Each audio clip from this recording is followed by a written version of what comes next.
Aujourd'hui, une vidéo pour vous présenter une nouvelle fonctionnalité que Notion a sortie il y a quelques jours maintenant, qui est la nouvelle version des boutons. Précédemment, dans Notion, nous avions la possibilité de créer des petits boutons qui permettaient de rajouter quelques blocs automatiquement dans la page, mais suite au rachat de Automate.io il y a plus d'un an, parce que là, très clairement, les deux sont liés, on a désormais la possibilité de rajouter un bouton directement dans vos pages et qui va créer des automatisations dans Notion. Et donc, le cas d'usage que l'on va prendre aujourd'hui, c'est je veux rajouter un projet et ses sous-tâches, juste avec un clic de bouton. Et vous allez voir qu'on a la possibilité non seulement d'ajouter des enregistrements en base de données, mais également de modifier toutes les propriétés de ces enregistrements, et la personnalisation a la possibilité de réutiliser ce qui a été fait précédemment, parce que là, en l'occurrence, ce que l'on va faire, c'est créer un projet, puis créer des tâches que l'on va rattacher à ce projet, modifier les priorités, modifier des activités, créer des relations entre les bases de données, tout ça automatiquement, de telle sorte qu'à la fin, je n'ai plus qu'à appuyer sur un bouton, et ça va me créer automatiquement tout mon projet. On découvre ça dans la vidéo.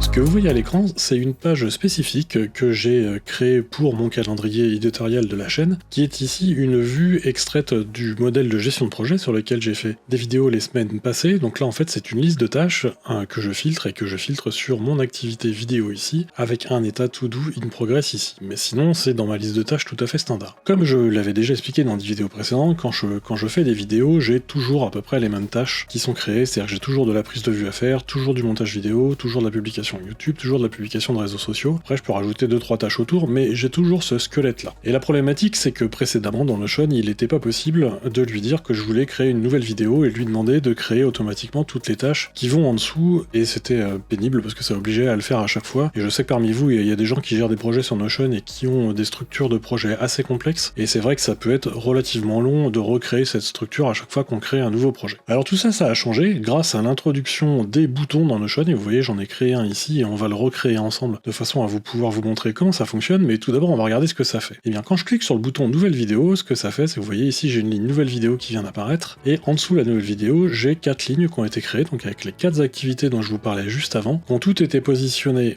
en priorité 2, et sur lesquelles, vous voyez, les activités précédentes ont été renseignées. C'est-à-dire que c'est renseigné automatiquement le fait que le montage vidéo vient après la prise de vue, que la publication YouTube vient après le montage vidéo, et ainsi de suite. Et en plus, chacune de ces tâches est associée à l'activité vidéo, ce qui est la raison pour laquelle je la vois dans ma liste. Pour créer votre bouton, la première chose à faire, c'est de vous positionner là où vous voulez le mettre, et vous allez taper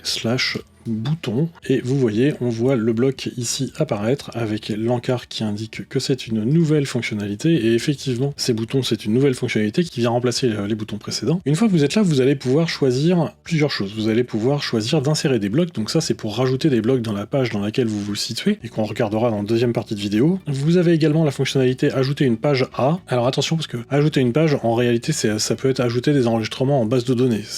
Pour Notion, c'est la même chose. Vous avez également la possibilité de modifier des pages ou des enregistrements en base de données, et vous avez la possibilité d'ouvrir une page ou un enregistrement de base de données et d'afficher une confirmation. Donc nous, dans notre cas, pour pouvoir créer notre structure de projet, ce que l'on va faire, c'est qu'on va lui dire que l'on veut créer une nouvelle page, et ici, on va lui dire à quel endroit on veut le faire, et je veux le faire dans ma liste de tâches. Ensuite, on va donner un nom à cet nouvel enregistrement qu'on va appeler nouvelle vidéo, et vous allez avoir ici la possibilité d'ajouter des valeurs sur chacun des champs de ce qui va être ajouté à Notion. Donc je vous l'ai dit, moi, il faut que ce soit associé à mon activité vidéo, étant donné que c'est à ça que ça correspond, et qu'en plus ça va venir modifier la priorité de ma liste de tâches, mais je vais aussi préciser une priorité, je vais considérer que toutes mes vidéos c'est de la priorité P2, et une fois que j'ai fait ça, et bien ce que ça va avoir créé, c'est en réalité ce qu'on a ici sur la ligne supérieure, et maintenant je vais vouloir créer les sous-tâches. Pour pouvoir créer les sous-tâches, ce que je vais faire, c'est que je vais cliquer ici en dessous sur ajouter une étape, parce que c'est quelque chose qui va venir faire une fois qu'il aura créé les nouvelles vidéos. Je vais faire ajouter une tâche, et je vais dire ajouter une page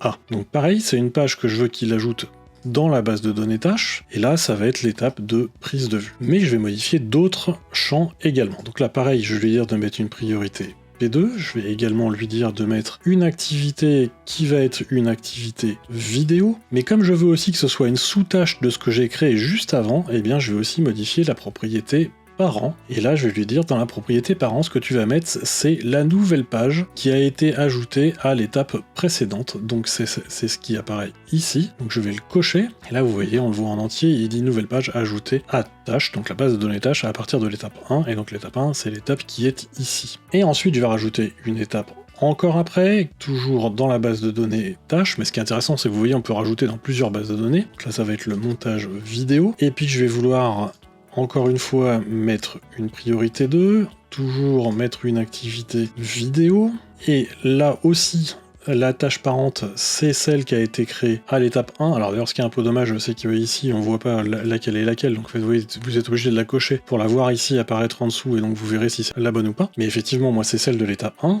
mais en plus, je vais vouloir lui dire que la tâche précédente, pour le coup, c'est celle qui a été créée à l'étape 2, et donc là, on voit qu'en dessous, il m'a bien mis celle de l'étape 2, et donc là, en faisant ça, ce que ça va faire, c'est que ça va me créer la même chose que ce qu'on a vu ici, avec 2 étapes, prise de vue, montage vidéo, et avec une relation ici. Donc on va tester ça tout de suite, on va lui dire que le bouton s'appelle nouvelle vidéo, YouTube. À noter que si vous cliquez ici, vous avez la possibilité de rajouter une icône qui vient des emojis Notion, donc on va mettre par exemple celle-ci, et je vais lui dire terminer, puis on va regarder ce que ça donne. Donc je clique sur nouvelle vidéo YouTube, et en faisant ça, il me dit qu'il m'a créé un nouvel enregistrement, donc on le voit ici, avec la prise de vue comme on avait vu, et avec le montage vidéo, qui a bien en tâche précédente la prise de vue. On voit bien que les deux tâches prise de vue et montage vidéo sont sous la nouvelle vidéo, donc c'est bien ce que je voulais. Il m'a mis les bonnes priorités, et il m'a mis de la bonne activité, étant donné que ça apparaît ici dans ma vue. Si le contenu de cette vidéo vous plaît, je vous invite à vous abonner à la chaîne, à cliquer sur le pouce bleu juste en dessous et sur la cloche pour ne pas rater les prochains contenus, mais on passe à la suite de la découverte sur les boutons.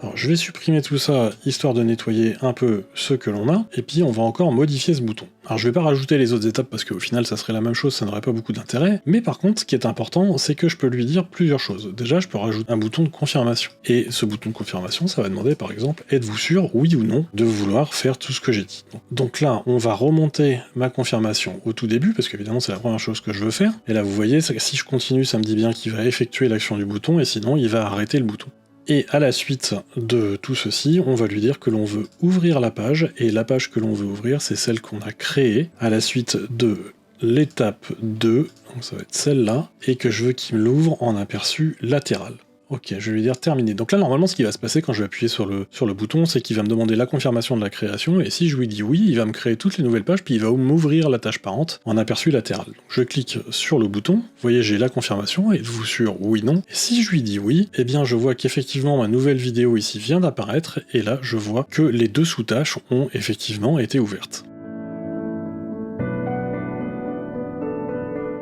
Ensuite, les boutons, ils ont également une autre fonctionnalité qu'on a un peu passé tout à l'heure, qui est la possibilité de modifier des blocs. Et donc quand vous faites insérer un bloc, vous allez retrouver ici une zone qui va être en fait équivalente à ce qu'il y avait dans la version précédente des boutons, sur laquelle vous allez pouvoir mettre n'importe quel bloc standard de Notion. Donc par exemple là je vais mettre un menu dépliant, dans lequel je vais mettre la date d'aujourd'hui, et je vais préciser que c'est la date de duplication, c'est-à-dire qu'en fait il va me mettre la date à laquelle j'ai appuyé sur le bouton, et puis là je vais mettre compte rendu de réunion, et en dessous vous allez pouvoir mettre tous les blocs que vous voulez pour pouvoir par exemple formater un compte rendu, et donc là je vais lui dire de mettre 2 colonnes, avec ici je vais mettre les notes, et puis à côté j'en sais rien, on mettra les participants, et vous pouvez mettre tout ce que vous voulez en dessous, et donc là par exemple je vais mettre CR de réunion, et donc ça fait que maintenant si je clique ici, et ben ça me rajoute directement ce que j'ai vu juste avant, et ça c'est super pratique pour les comptes rendus de réunion en l'occurrence, mais pour tout ce que vous avez et qui est un petit peu formaté, qui nécessite d'être répété de nombreuses fois, c'est vrai que les boutons là pour le coup c'est très pratique, et je vous précise un truc, c'est qu'ils ont rajouté cette option là, et ça là je l'attendais depuis longtemps, c'est que vous avez également la possibilité de lui dire que vous voulez que le texte apparaisse au-dessus du bouton, et vous voyez là c'est ce qu'il est en train de faire, et ça c'est pratique quand vous avez des réunions sur lesquelles vous allez mettre des notes un peu de la manière de ce que je fais ici. Donc par exemple sur les réunions récurrentes, moi ce que je fais c'est que je crée des blocs tels que je viens de vous le faire, mais sur des réunions que vous avez depuis un an par exemple, potentiellement vous en avez fait une cinquantaine, et donc vous allez avoir tout ce qui va apparaître comme ça, et le bouton sera toujours en dessous, ce qui permettra d'avoir toujours la dernière réunion en bas, ce qui est assez pratique à utiliser, je dois bien le dire. Cette vidéo est maintenant terminée, si elle vous a plu, je vous invite à vous abonner à la chaîne, à cliquer sur le pouce bleu juste en dessous, sans oublier de cliquer sur la cloche pour ne pas rater les prochains contenus, et sur ce je vous dis à la prochaine vidéo.